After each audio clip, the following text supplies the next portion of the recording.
नमस्कार, स्वागत है आप सभी का आपके अपने चैनल थिंक टैंक पर। मैं हूं आपके साथ प्रेरणा शर्मा। दोस्तों, कांग्रेस पार्टी की घोर बेइज्जती हो चुकी है। कांग्रेस पार्टी का घोर अपमान किया है और अपमान किया है चार बड़े नेताओं ने। ममता बनर्जी, अखिलेश यादव, अरविंद केजरीवाल और उद्धव ठाकरे। लेकिन इन चारों मुखियाओं में से एक जिसने कांग्रेस पार्टी के खिलाफ एक ऐसे अपमानित रवैये के साथ 19 तारीख के महागठबंधन जो इंडिया अलायंस बना है, ऐसी रणनीति के तहत अपमानित किया कांग्रेस पार्टी को जिसकी कोई कल्पना भी नहीं कर सकता। मैं बात कर रही हूं ममता बनर्जी के बारे में। वो ममता बनर्जी जो कभी भी राहुल गांधी के बारे में अपनी राय पेशकश करती हैं तो हमेशा सही तरीके से, साफ तरीके से राहुल गांधी के लिए अपने विचार रखती हैं। लेकिन वही ममता बनर्जी जब भी सोनिया गांधी के बारे में कुछ कहती है, अपने विचार बताती हैं, तो हमेशा उनकी तारीफ ही करती है। लेकिन 19 दिसंबर की विपक्षी गठबंधन की बैठक में कुछ ऐसा हुआ जहां सोनिया गांधी से बातचीत करने की तो बहुत दूर की बात है, उनसे सलाह लेने की तो बहुत दूर की बात है, लेकिन ममता बनर्जी ने एक ऐसा फैसला कर लिया जिससे कांग्रेस पार्टी का घोर अपमान हुआ। आखिरकार ऐसा क्या किया ममता बनर्जी ने और क्यों अपमानित किया कांग्रेस पार्टी को, ये बड़ा सवाल है। और आज की इस रिपोर्ट में उसी सवाल पर चर्चा करेंगे कि आखिरकार ममता बनर्जी ने कौन सी रंजिश कांग्रेस पार्टी से इस बार निकाली है।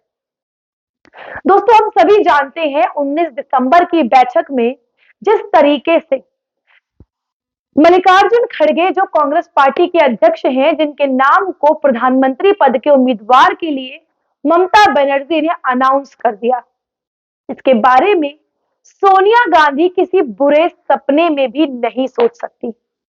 सोनिया गांधी के जीवन का केवल एक सपना रह गया है, अपने बेटे को प्रधानमंत्री पद के लिए खड़ा करना, प्रधानमंत्री बनते देखना। लेकिन ये सपना शायद सोनिया गांधी का सपना ही रह जाएगा, जैसा हमें लगता है। तो ये सपना जो सोनिया गांधी का है, ये ममता बनर्जी ने एक ही बार में चूर चूर कर दिया। अच्छा, ममता बनर्जी ने अनाउंसमेंट करी, अरविंद केजरीवाल ने उनको सपोर्ट कर दिया। अब इस तरीके की कोई कंफर्मेशन सामने नहीं आई है कि अखिलेश यादव ने भी सपोर्ट किया, लेकिन जो सूत्रों के हवाले से खबर है, जो लोग बोल रहे हैं, बता रहे हैं, उस हिसाब से ये चार नेताओं ने मिलकर इस नाम को अनाउंस किया और चारों ने सपोर्ट भी किया। अब जो कि हम सभी जानते हैं कि मल्लिकार्जुन खड़गे दलित समुदाय से आते हैं, ओबीसी बैकग्राउंड से आते हैं, और ये वो कांग्रेस पार्टी है जो पानी पी पी कर जातिगत जनगणना की बात करती है, दलित और पिछड़े वर्ग के हक की बात करती है। तो ऐसे में मल्लिकार्जुन खड़गे के नाम को लेकर किसी प्रकार का कोई विरोध करना कांग्रेस पार्टी नहीं कर सकती। कांग्रेस पार्टी के जितने भी विरोधी थे, वहां सभी ने इस नाम का समर्थन किया। जो सपोर्टर्स थे, उनके लिए भी मल्लिकार्जुन खड़गे के नाम को विरोध करना या झुटलाना बहुत मुश्किल था, क्योंकि दलित समुदाय से आते हैं और मना करते तो मैसेज गलत जाता। तो इस पूरी बैठक में यदि किसी ने विरोध किया मल्लिकार्जुन खड़गे के नाम का, तो वो खुद मल्लिकार्जुन खड़गे थे। उसके अलावा किसी ने इसका विरोध नहीं किया। सोनिया गांधी, राहुल गांधी के आगे ममता बनर्जी ने ऐसा खेला खेला, ऐसा खेला खेला, जिसके बाद कांग्रेस पार्टी अभी तक शॉक में है, क्योंकि उनका एकमात्र सपना है राहुल गांधी को प्रधानमंत्री पद के लिए उम्मीदवार बनाना और प्रधानमंत्री बनाना। अच्छा, यहां पर अपमान खत्म हुआ ही था कि सोनिया गांधी का एक और अपमान उनके सामने ममता बनर्जी के द्वारा करवाया गया। जो अपमान किया विवेक अब्राहम ने, इन्होंने कहा कि आप तो वो पार्टी है जो सीपीएम के साथ मिलकर हमारे खिलाफ लड़े, लेकिन हमारी उदारता देखिए, हम आप ही के पार्टी के अध्यक्ष को प्रधानमंत्री पद के लिए खड़े करने की बात कर रहे हैं। ये दूसरा अपमान। सोनिया गांधी देखती रही, राहुल गांधी देखते रहे और ममता बनर्जी अपमान पे अपमान करती रही।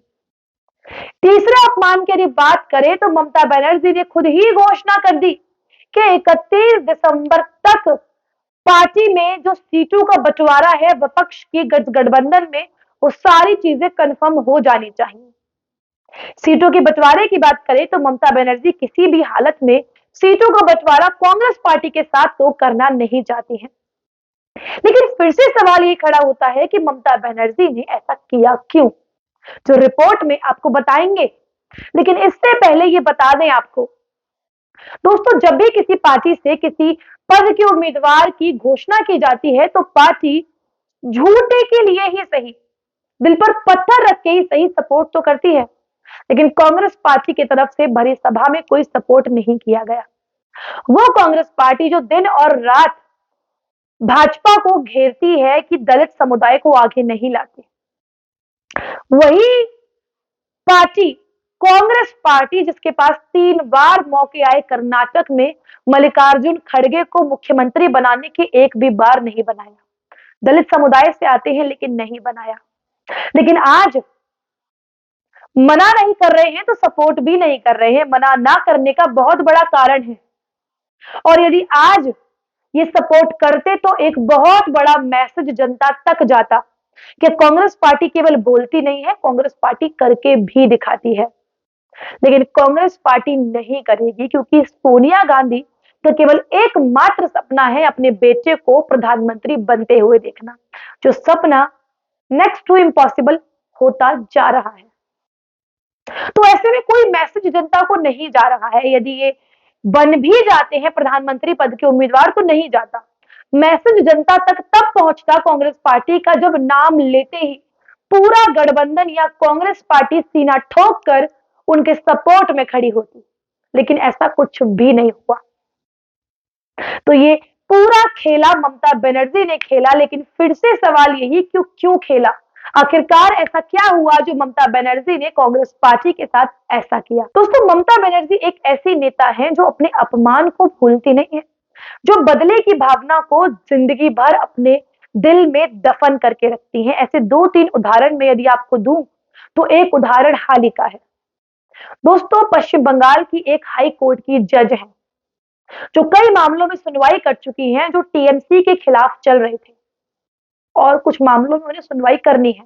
दबाव डालने के लिए उनके पति जो सीआईडी के वकील हैं, उनके दफ्तर में घुसकर उन्हें पिटवाया गया और उनके साथ गुंडागर्दी की गई, और ये करवाने की कोशिश की गई कि उनके पति अपनी पत्नी पर दबाव डालें कि आप ये केस पर सुनवाई नहीं करेंगे।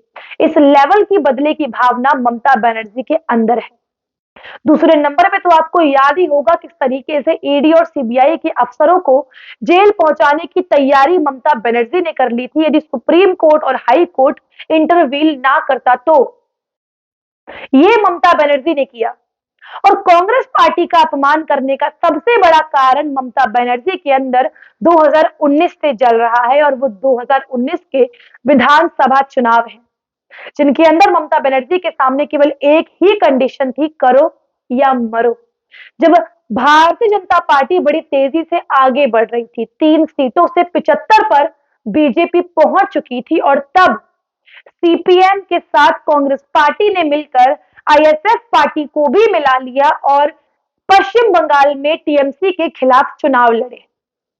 और ये इलेक्शन ममता बनर्जी के दिल पर लगे, और ममता बनर्जी को लगा कि कांग्रेस पार्टी सीधे सीधे तरीके से भाजपा के सामने ममता बनर्जी को कमजोर करना चाहती है, क्योंकि वोटों का बंटवारा होगा तो मुस्लिम वोट कांग्रेस पार्टी की तरफ चले जाएंगे, जो सीपीएम के साथ मिलकर चुनाव लड़ी 2019 का विधानसभा का। और ये बात ममता बनर्जी आज तक नहीं भूली, और यही कारण है कि आज ममता बनर्जी के अंदर जो आग जल रही थी वो इस तरीके से बाहर निकली कि ममता बनर्जी ने कांग्रेस पार्टी का 1 बार नहीं, 2 बार नहीं, 3 बार भरी सभा में अपमान किया। तो ये कारण था ममता बनर्जी का कांग्रेस पार्टी का घोर अपमान करने का। आप इस खबर पे अपनी क्या राय रखते हैं, हमें कमेंट करके अवश्य बताइएगा। रिपोर्ट पसंद आई हो, अच्छी लगी हो तो कमेंट करें, शेयर करें, और हमारे चैनल थिंक टैंक को सब्सक्राइब करना बिल्कुल भी ना भूलें। नमस्कार।